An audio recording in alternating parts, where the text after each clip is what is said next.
Hey guys, welcome back to today's video. Today is Monday, November 7th, 2022, and today we are going to be taking a look at my final prediction for the 2022 midterm elections. Tomorrow, voters will hit the ballot box all across the country, and I am quite excited to watch the election results pour in. We've been monitoring this election for 2 years very, very closely now, and it's honestly such a buildup to the outcome of the election. It's a fascinating time to be around, and it's one in which the Democratic Party and the Republican Party have gone in different directions over the past couple of months. We've seen shifts and phases in favor of either side of the aisle, and it looks like by the time we've reached now, between today and tomorrow, the Republican Party is undoubtedly in the advantage in the House of Representatives, but the Senate is a different question. This video isn't going to cover my House prediction. I actually was building one for a class that I was taking here in college, and it was based off of just statistical analysis of previous election outcomes, conjoined with the expert forecast from Larry Sabato's Crystal Ball, Inside Elections, and the Cook Political Report. Unfortunately, what we have found is that in my prediction, it ended up with Democrats in the advantage for whatever reason. So I decided that I'm not going to present that model. I do not think that will be the outcome of the midterm elections. I've decided against it just simply because I think there is definitely something off with maybe my code or something like that, where the final model did not end up breaking down to what I thought it would break down into. So we are really just going to be focusing on the Senate and governor elections. And honestly, at this point in time, these are amongst the most important ones. The House has already been treated as a foregone conclusion for the Republican Party to take the majority from the Democrats, which means the Senate is really where the drama is happening.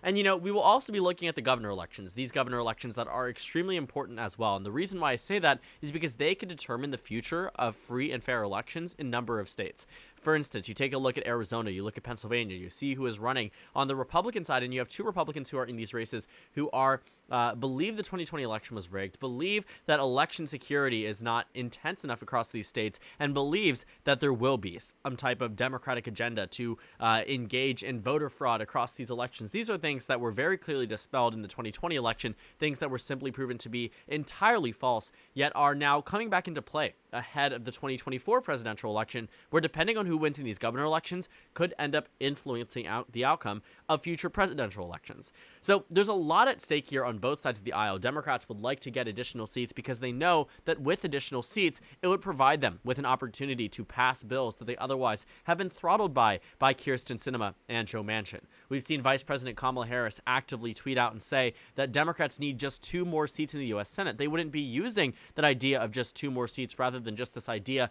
of retaining Senate control unless those 2 seats were pivotal and important for Democrats to maintain and pass the legislation, maintain and pass their Biden agenda across the United States.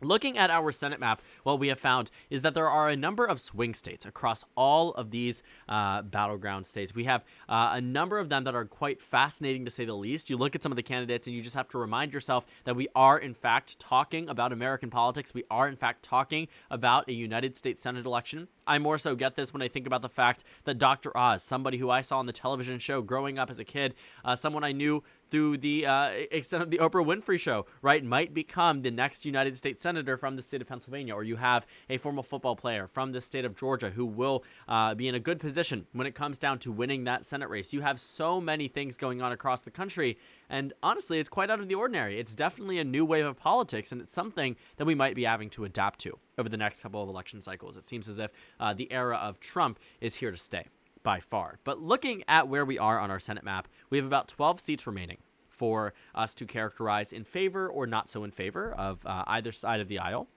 I will say that for the majority of these states, we generally know how they're going to go, and since this is going to be a joint video with my gubernatorial predictions, let's go ahead and just speed run it and focus on the more influential races. Washington is a likely Democratic state. I think there will be a slight overperformance for Republicans here. You're talking a 13-14 point margin for the Democrats. Nonetheless, a likely Democratic characterization is what is necessary. The state of Colorado is also likely blue. Really haven't seen much movement or upward mobility for Joe O'Dea across the state. Not much hope there, I would say, on my end. If I was looking at it from the Republican perspective, looking over to the next state I would characterize as likely, we have the state of Florida. That really shouldn't be too much of a shocker to anyone. Marco Rubio is a good candidate. He's right for Florida when it comes down to demographics, when it comes down to voter excitement. Marco Rubio knows what he's doing, and he is very well positioned for these midterm elections. Ted Budd, similarly well positioned. He's the best GOP nominee that they could have gotten out of that race. Donald Trump made the right choice, which I wouldn't exactly say he did across all of the other races, but in North Carolina specifically, the Republicans dodged a bullet. And now it looks like Ted Budd will go on to serve in the U.S. Senate from the state of North Carolina and, quite frankly, win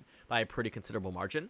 The state of Ohio flips to the Republican Party. This is a likely red characterization. This is actually a shift for the first time in a couple of months now. What was a lean red characterization is now likely red. We've seen a lot of new data out of the state that is showing a 7, 8, 10-point margin for J.D. Vance. It's exactly what we would have expected should Republicans have, quote-unquote, come home back to the party that they know and respect and voted for in 2020, 2018, and 2016. J.D. Vance is the favorite in that race, and it proves that candidate quality truly is not as much of a factor as we otherwise might think. So Ohio's likely red, North Carolina's likely red, Florida's likely red. What else is likely red? The state of Iowa. Chuck Grassley's in this race. He's a popular incumbent. He's on track to do quite well.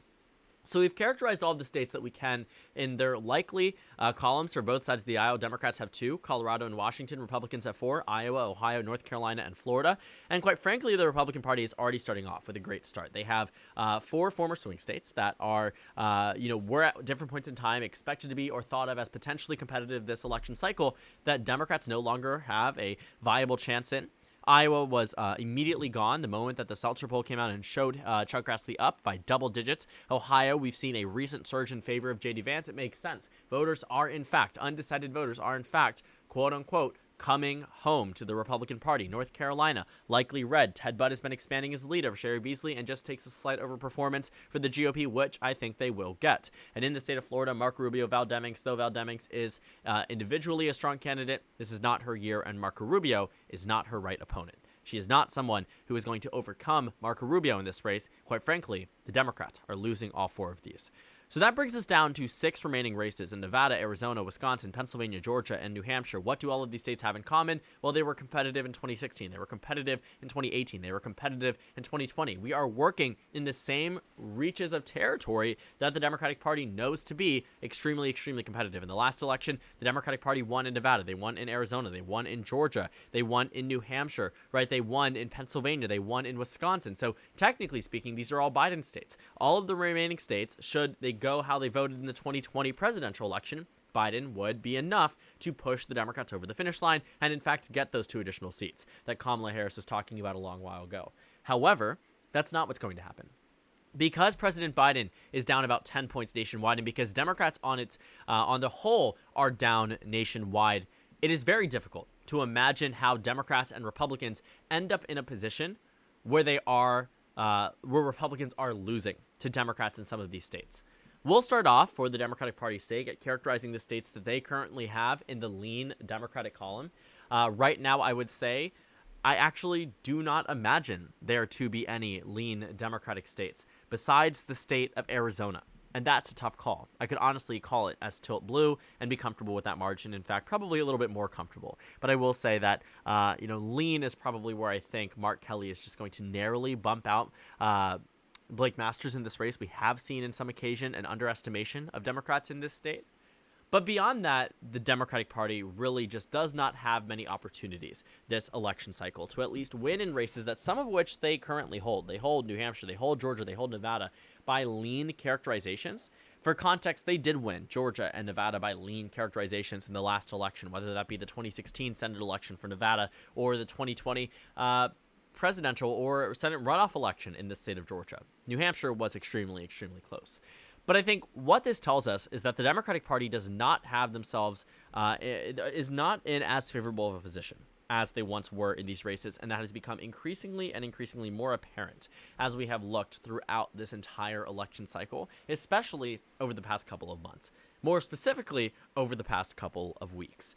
Arizona is a lean blue state, but it doesn't mean that this is the only state with the lean characterization. We have some Republican lean states as well. But first, I want to go into the tilt Democratic states, because there are no more Democratic states to characterize outside of the tilt column. The first state I would characterize as tilt blue is the state of New Hampshire. I think Maggie Hassan is in a good position to at least hold on to her seat, but I don't know entirely if I agree with the notion that she's on track to have a good victory against Don Baldock.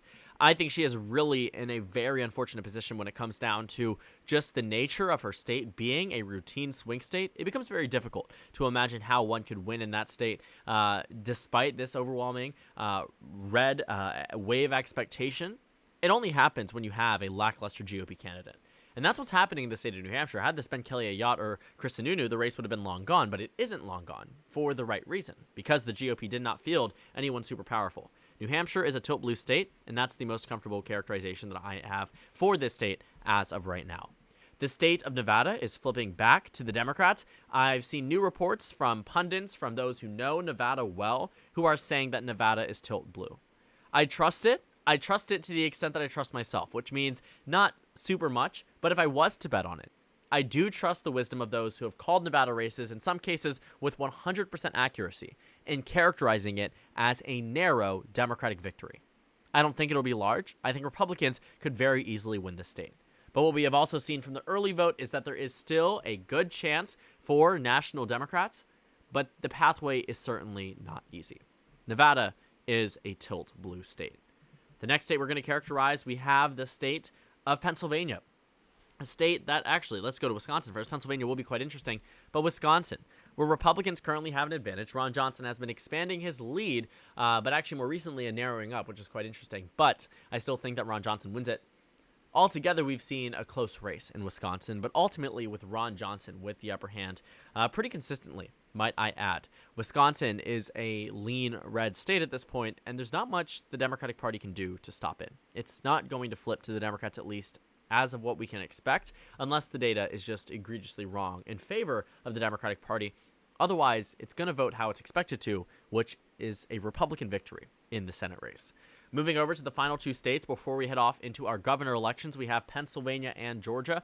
I apologize, by the way, if my comments on some of these states are too brief to actually get a full in-depth analysis. That's just the product of what happens when you have to combine over 60 competitive races, 60 races and over 20 competitive races into just one video. So there's definitely a lot that needs to be explored in such little time, and I'm wasting it telling you about that. But in the final two states, Pennsylvania and Georgia, I have comments about Georgia that I want to mention at the end after I call Pennsylvania. But right now, Pennsylvania, I agree with the pundits that it is a lean Republican state at this point. I think John Fetterman has a very, very good fighting chance. I think there is a very good, circumstance at some point for John Fetterman. But I do not think that he is the favorite. I 1,000% believe the debate was and did have a negative impact on John Fetterman. I also believe that there is a very good chance that the Democrats end up doing well because of a polling error. However, the polls do indicate an odds victory, and historically, they benefit the GOP, meaning that they underestimate them. Polls typically underestimate Republicans in the state of Pennsylvania and in many states across the United States. So it means that Pennsylvania at this point, showing an Oz lead probably means that Oz is winning. I think John Fetterman was initially starting out as a very strong candidate, Dr. Oz starting out as a very weak candidate. But as we've gotten closer to the election cycle, Oz has positioned himself to be more moderate. John Fetterman has tried to position himself as more Pennsylvanian. But it will be interesting to see what resonates ultimately with voters. But right now, I think Pennsylvania is a lean red state, which means it comes down to this final state. The state of Georgia, which will yet again determine the future of our American public.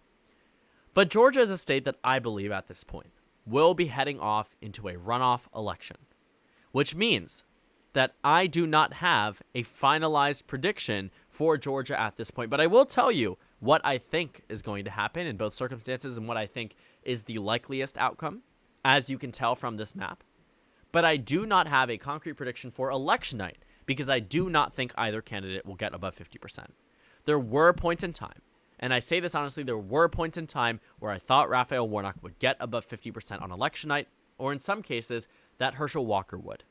But that has become increasingly more out of touch with reality, as we've started to see a decrease in overall support despite the margins staying the same.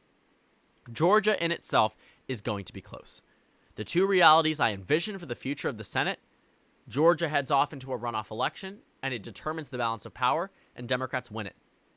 The other reality is that Nevada, for instance, or Arizona, or New Hampshire goes red, and Georgia doesn't matter, in which I think Republicans win it. As of right now, because of how I am positioning this Senate map, Georgia goes blue. But that is assuming that the Senate majority is on the line. Democrats showed up and showed out last election. They organized. They drove up turnout to a point where it matched presidential election turnout in 2016. In fact, Warnock and Ossoff received more votes than Hillary Clinton did. So when you think about that, when you think about how the turnout rose, how you saw such involvement in that race, would there have been as much involvement should Democrats have been in a position where the Senate was not at stake? Absolutely not. In addition to that, if you go back to 2008, I'm going a bit off on the tangent here, but that was the last time there was a Georgia Senate runoff election. Democrats and Republicans were neck and neck. What happened? Obama had a 59-41 majority, and the Democrat, who was losing by 2 in the first round, lost by over 15 in the runoff election because, quite frankly, it did not matter. It was not a race that was going to make or break the majority by any metric. Democrats had 9 seats to their name in addition to the 50 necessary in order to hold the majority, and thus, voters were not inspired and did not feel as if it was necessary to turn out in that election. So in the final map here, 50-49, Georgia heads off into a runoff election, but if I was to characterize it today, it would be tilt blue. Moving over, which means, in that case, Democrats retain Senate control, but I do think the House is a foregone conclusion, and I would say, honestly, I'm most comfortable with this map without Georgia being characterized because it depends on how other states turn out. But should this be the finalized map after tomorrow evening, then I would say Georgia goes blue. And we'll talk about that if we reach that point. But now we're starting again.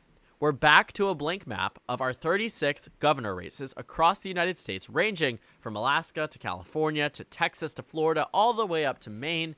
They will be interesting races to watch and extremely important ones, again, for the future of our democracy, for the future of the American public, and the future in many of these states of inflation, COVID policy, abortion policy, whatever it might be, will be impacted by these gubernatorial elections. Starting off strong, on the Democratic side, we have the state of California as a safe blue state. Then we have the state of Hawaii, which will also join the ranks. The state of Colorado, right now we have as a safe Democratic state. And the reason for that is if you look at Jared Polis's approval rating, he's the second highest ranking Democrat in the entire country, second highest ranking governor in terms of approval. Quite frankly, voters love him. And it looks like he's on track for a very solid re-election. The state of Illinois is going to be a safe blue state. The state of Maryland flips from Republican to Democrat. Democrats pick that up. They also pick up the state of Massachusetts, another safe Democratic state. But believe it or not, we're done. We're done characterizing all of the safe Democratic and Republican states. And that's just the nature of where we are today. Democrats and Republicans have fighting chances in a lot more other races. But let's not get this wrong. Republicans have their own safe states as well. They have Idaho, Wyoming, South Dakota, Nebraska. South Dakota, briefly, voters and some people, pundits, thought that might be competitive. But we found very quickly that it in fact was not. Iowa is a safe red state. The state of Arkansas, Tennessee, Alabama, South Carolina, even the state of Ohio joins the ranks as a safe red state. Alaska is another one that I would characterize as safe red. So looking at this map, we also have New Hampshire and Vermont. We bring the Republican Party to a whopping 21 seats on the baseline. Democrats have just 12. With 17 remaining races to characterize, we have so many to see and look around across the country. But we'll start off, to save time, with our likely states, similar to the Senate level, where we have a general idea of how these states are going to go, but if a political upset was to happen, it would not be entirely out of the ordinary, but still quite surprising.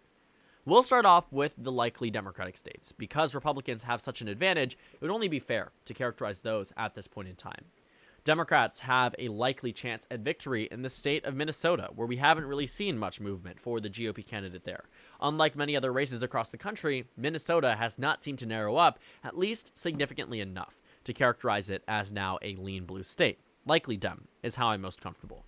Then we have the state of New York, Connecticut, and Rhode Island, which Connecticut and Rhode Island makes sense, but New York not so much. It largely has to do with Kathy Hochul's inability to win over voters and be as respected or as endeared as previous governors. In addition to that, it just doesn't help that she's running against a former congressman, also someone, or I guess a congressman, but also someone who knows how to do well across the state. He's not going to win. If he was, that would be cataclysmic for the Democratic Party, but he's probably going to come closer than most. It makes New York a likely blue state, but beyond that, it really isn't that competitive. So New York joins the ranks of Minnesota, Rhode Island, and Connecticut. Moving over to our next states we can characterize under the likely column, we also have the state of Pennsylvania, where I believe that Josh Shapiro wins by at least 5 points. Josh Shapiro, no doubt about it, is going to defeat Doug Mastriano, but the question is by how much? I would expect him to do quite well. I think that he's in a very favorable position, especially given Doug Mastriano's poor candidate quality. But we might be shocked. We might be surprised and find that Mastriano ends up winning in the state of Pennsylvania. But honestly, I don't think that's the likeliest outcome. Pennsylvania, though, is a likely blue state, at least at this point in time.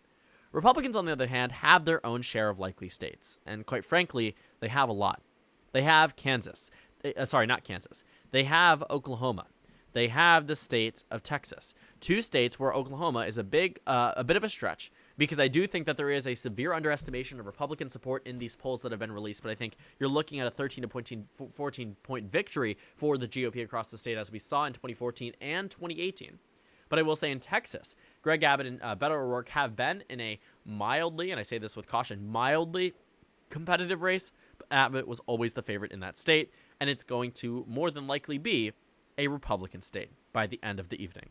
Texas, Oklahoma join the ranks as likely red states. The next state I would characterize as a likely red state is the state of Georgia and Florida, 2 states where you have 2 popular governors who are on track to do quite well. Brian Kemp, who is outperforming his 2018 numbers. Same thing with Ron DeSantis in the state of Florida. These are 2 people who are very different in terms of who they align with within the Republican Party, but still are doing quite well in their respective states. I think Ron DeSantis outperforms Brian Kemp, but Brian Kemp significantly outperforms Herschel Walker. I mean, you can see here that one is heading to a runoff, and the Georgia governor's race is outright going to the GOP, not only by a little, but by a pretty significant amount. So Georgia, Florida, Oklahoma, Texas, likely red states. That's how we are characterizing them right now. Amongst the remaining states, the 8 toss-ups: Oregon, Nevada, Arizona, New Mexico, Kansas, Wisconsin, Michigan, and Maine. And again, I apologize for keeping my explanations for all of these states before this quite brief. It's just necessity. We have a bunch that we really don't think about as super competitive states. Kansas, Oregon, Maine, states that are typically pretty okay for certain candidates, specifically on the presidential level. Republicans in Kansas, Democrats in Oregon, and at least somewhat more recently, not so much, but somewhat in Maine. Wisconsin, Michigan, Arizona, and Nevada always are competitive, at least more recently, and were highly expected to be. But Oregon practically came out of nowhere. New Mexico came out of nowhere. Maine made a little bit of sense given the candidates running in the state. But right now, we have to characterize them under a lean characterization for either side of the aisle, or potentially even tilt. I try to avoid tilt simply because I think that it isn't going to provide much, but I do think it's necessary in some cases where it really is a toss-up. But if I was to put my money on anyone, I would choose them with a tilt characterization. So Democrats are at 17, Republicans are at 25, again, 8 remaining races. We'll start off by characterizing the states that Democrats currently have the advantage in by a lean mark. The first state is the state of Oregon. For a while, we thought Oregon was going to be gone for the National Democrats, was going to be gone for Democrats across the state. And quite frankly, it looked like that based off of polling numbers, based off of fundraising numbers, based off of what we had seen on the ground. But as we've gotten closer to the final times of the election, voters, in a similar way to what they've been doing across the country, undecided voters specifically, have been coming home to the Democrats. Oregon is a fundamentally blue state. Quite frankly, it's a progressive state. The only reason the Republican had a fighting chance is because a former Democratic state senator is running as an independent and is splitting a significant portion of the vote. It also doesn't help that Kate Brown is a very unpopular governor across the state. She's not someone who is too well liked or respected. In fact, she's one of the most unpopular governors in the entire country. And that doesn't help Democrats when they're trying to run on a platform of ensuring new policies, new Democratic policies, ones that voters in this state seem to have rejected, at least on a statewide level, at least at bare minimum when it came from Kate Brown. So Oregon is a lean blue state, which might be a surprise to some, but it makes a bit of sense when you actually take a closer dive into it. The state of New Mexico, we've seen some new allegations against Michelle Lujan Grisham, who is the current Democratic governor from the state. I still think she is the favorite, but she definitely has caught herself up in a number of scandals, and ones that I cannot say at all are going to be obviously not beneficial, but they will have impact, and I think to her detriment. But I still think New Mexico is a blue state. The state of Michigan is one where I think Gretchen Whitmer is in a narrowing up phase. I think that what we're going to see again is that voters are coming home. It was never really a reality that Gretchen Whitmer was going to win by 38 points as the first poll of the race had ever shown, but it did show some type of electoral prominence. Quite frankly, Gretchen Whitmer should be losing this race. Same way she was losing in polls in a 1-to-1 matchup against James Craig, she should not be winning over Tudor Dixon. But it's because of the Republican Party's ineptitude and their scandals this election cycle that Michigan is a lean blue state. Democrats also can enjoy a lean blue state out of the state of Maine, which will go to Janet Mills, the Democratic governor across the state. But that's it for our characterizations right now. We have about 4 toss-up races remaining from Nevada, Arizona, Kansas, and Wisconsin. Kansas, you might remember, from the abortion referendum in which voters voted down the issue of making pro-life amendments to the state constitution. They voted it down by 19 points. A Trump state that he had won by 15 points voted against a pro-life measure by 19 points. Very, very interesting. But in these 4 remaining toss-up races, Nevada, Arizona, Kansas, and Wisconsin, Republicans have the upper hand, quite frankly, in all of them. Republicans can enjoy a lean Republican characterization in Nevada, Arizona, and Wisconsin, and a tilt Republican characterization in the state of Kansas. We've reached a point where Democrats aren't doing so well in Wisconsin. It seems as if the Senate race and the governor race, the delta between the two, is coming close to 0. In addition to that, the state of Arizona, the Democrats didn't exactly have a stellar nominee when it came down to Katie Hobbs. In addition to that, Carrie Lake is a uniquely strong candidate. She's someone who believes in practically everything Donald Trump does, and quite frankly is probably a bit more extreme, but she's able to be eloquent about it. She's able to shape the narrative about it in a similar way to Ron DeSantis, is someone who should scare national Democrats. Because if she can win in a state such as Arizona, which has shifted to the left even in redder elections such as 2016, Arizona still seems to want Carrie Lake over Katie Hobbs, even though Carrie Lake has made the most outrageous claims at times. I mean, I've seen the way that she has campaigned on the trail. She has called for the imprisonment of those who certified the 2020 election. She's vilified Doug Ducey. She's, vacuumed the red carpet for the president of the United States. I mean, these are things that are quite extreme and are closely associated with the person who had lost in the last election. But guess what? Arizona's still going red. As for the case in Nevada, very similar to the Senate level, I honestly haven't had much hope for Steve Sisolak over the past couple of weeks. I think Joe Lombardo is definitely someone who I've been much more hopeful about when it comes down to this race. I think he definitely is starting out or going into this election as the favorite, Lombardo being him. But it definitely could go to the Democrats, and I think we wouldn't be too shocked if it did. But I will say that our governor map really hasn't seen that many changes. You're talking about 5 overturns, 2 in favor of the Democrats, 3 in favor of the Republicans, and it brings the Republicans to a map of 29-21. Democrats flipping Maryland and Massachusetts, Republicans, on the other hand, flipping Kansas, Nevada, and Wisconsin. Democrats have been lucky enough that they have been able to hold on to some swing states: Michigan, Minnesota, Pennsylvania, Maine, Oregon, New Mexico, states that probably would have been gone under the era of Glenn Youngkin back in last November, but Republicans aren't doing as well as they were back then. And quite frankly, I don't think that's going to be our result. I think 29-21 is a very comfortable margin for the GOP, and it's something that they should be happy about. They're making gains, net gains, over the Democrats, especially in states that are extremely, extremely competitive. In addition to that, they're holding on to the governor's mansion for 4 more years in Georgia, Texas, Florida, Arizona. These are states that are super important to voters, especially on the Republican side, and now they have control. Or at least, if this prediction ends up being true, they will have control over the governor's mansion. And just a bit of a flashback to our Senate projection, we are at a 49-50 map in favor of the GOP, the Republicans being at 50, meaning that Georgia is heading to a runoff election in December, early December. The first week, in fact, will be quite interesting. But the state of Georgia is one where voters, I could imagine, would go to the Democratic Party should the Senate majority be on the line. But if it isn't, I would say the Republicans win. Right now, I have the Democrats in the advantage, which means, technically speaking, Democrats can potentially bank on maintaining control of the U.S. Senate, but I do not think that is the likeliest outcome, and I think Georgia going to a runoff election is the likeliest outcome, and will be an increasingly fascinating race to watch over the next month as our Senate majority potentially unfolds in Georgia yet again. So thank you guys so much for watching this video. Make sure to comment down suggestions below. We are at the end of the 2022 midterm elections. This is quite a fascinating election to watch. I mean, there has just been so much that has changed, so much precedent that has been broken and warped and altered. So many things are different about this election. Please make sure you get out and vote tomorrow. I'd encourage you to make sure that you are there on time. Take time off if you need to, if you are available to. Obviously, if not, then hopefully you can find another method of voting. I will be submitting my absentee ballot tomorrow through the mail. The state of Maryland allows me to turn it in up to Election Day. For some of the states that do not, hopefully you've had it postmarked, or at least it's in at your local office. Make sure you're checking online, because sometimes the absentee ballot may not be counted depending on where it gets. Just make sure you get out and vote, and make sure you are putting in all effort possible, if able, to get out to vote, because we want to see high turnout. We want to see a high wave midterm election, not necessarily partisan, just more so in getting people out to vote, especially young people. I know my channel demographic. I know that we are the least likely voting group to vote, but I will say that it will be very, very important to do so, and I would encourage you highly to get out there, get to the polls, make sure you're voting, and making sure that you have your voice being heard, because as stereotypical as it is and cliche, it is one of the most American things you can do, and it is something that will have significant repercussions over the next couple of election cycles, and potentially for decades and even the future of America to come. Again, thank you guys so much for watching. I can't wait to see Election Night with you guys tomorrow. I will be going live. Hopefully you'll check that out. Again, signing off now.